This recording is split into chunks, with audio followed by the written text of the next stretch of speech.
Hey everyone, I wanted to come to you today for AP English Language and Pre-P English 10 to talk about a strategy for identifying rhetorical context. It's very important that we acknowledge rhetorical context in our rhetorical analysis writing. And so this is a strategy called SOAPSTone. If you're in APUSH, you will also use it in APUSH with a few little tweaks, but this is the version that we're going to use for AP English Language and Pre-P 10. SOAPSTone is made up of speaker, occasion, audience, purpose, subject, and tone. Speaker, simply who is doing the talking. Occasion, what is the immediate event causing the communication? If it's a speech, what is the occasion of the speech? If it is a letter, what prompted the letter? Audience, for audience, we're thinking about primary audience. Who is the communication being delivered directly to?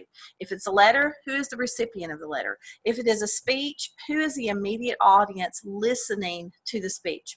Remember that we as students or readers of a piece of writing later on historically, we are a secondary audience. So for audience, we're always looking for primary audience. Purpose, what prompted the communication? What was the exigence or urgency that prompted the communication and caused the writer or speaker to create the letter, the speech, the essay, whatever genre we're looking at? What is the subject? And of course, what is the tone? Because we know that understanding of tone is understanding of big idea or purpose. This is a prompt that we've looked at a couple of times, and it's from 2014. And it's the Abigail Adams letter to her son, John Quincy Adams. In the following letter, Abigail Adams, 1744 to 1818, writes to her son, John Quincy Adams, who is traveling abroad with his father, John Adams, a United States diplomat and later the country's second president. Read the letter carefully. Then in a well-developed essay, analyze the rhetorical strategies Adams uses to advise her son. Support your analysis with specific references to the text. When we are thinking about the tag statements we've written previously, we know that when we have a letter, we don't have a title. Our author and speaker in this case, Abigail Adams.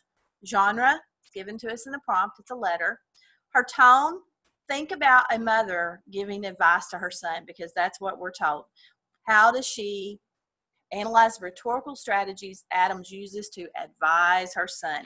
So you can imagine what that tone might be. Her theme or big idea is going to be her advice for her son. Then when we extend and think about tone and we read the whole passage, I'm going to give you a hint. You're going to find, of course, that she's motherly, she's loving, she's encouraging, and if we wanted to, we could even maybe put in here in some form that she uses the guilt strategy just a little bit to get him to do what she wants him to do. Thinking of SOAPSTone, our speaker, Abigail Adams, our occasion, her son's trip abroad with his father. Her audience, her primary audience is her son, John Quincy Adams. Her purpose is to give John Quincy Adams motherly advice, and her subject is encouraging him to live up to the opportunities he has been given. When you read the entire passage, you're going to find that's where the guilt may come in just a little bit. When she says, look at all the advantages you've been given, now live up to them and achieve them. Sadly, he does achieve those things later in life and becomes president, unfortunately, after Abigail Adams' death. Her tone, motherly, loving, and encouraging as she gives the advice to her son. Let's look at how a student achieved this in an actual piece of writing. Many people regard parenting as the most demanding profession in the world because parents need to strike a delicate balance between the demonstration of love and the reiteration of principles when instructing their children. In her letter to her son, John Quincy Adams, Abigail Adams skillfully maintains this delicate balance, advising her son to accompany his father and brother to France.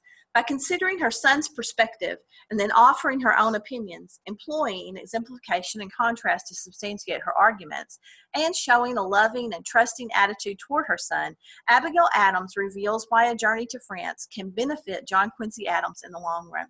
Now, as an introductory paragraph goes, I can clearly see this student understands what they have read. We have title. Remember, we don't have one because the genre is letter. The speaker, Abigail Adams. And then look at the tone. Tone can be created through describing words, adjectives. It can also be created through imagery. It can be created through the use of certain verbs. And in this case, the student talks about this delicate balance of giving the advice, her demonstration of love, and yet she is instructing. She goes back to the delicate balance. She actually says advising her son. And as students right now, you can probably imagine what a mother advising her son would sound like. And then it goes on and mentions this loving and trusting attitude toward her son. And when we're talking about big idea, Abigail Adams reveals why a journey to France can benefit John Quincy Adams in the long run. So far, we have our speaker, Abigail Adams. She's mentioned the occasion, this trip abroad, the audience, John Quincy Adams, her purpose to advise her son, the tone, motherly, loving, encouraging, and of course the advice itself, the big idea, encouraging him to take advantage of the opportunities he's been given. The student emphasizes this again in the first sentence when the student says, many people regard parenting as the most demanding profession in the world because parents need to strike that delicate balance between the demonstration of love and the reiteration of principles when instructing their children. And the student here has actually gone on to kind of a universal idea, because that sentence was true when Abigail Adams wrote it, and it is also true now in 2017. We'll work with SOAPSTone more in class using the Abigail Adams prompt that you'll find in your notebook.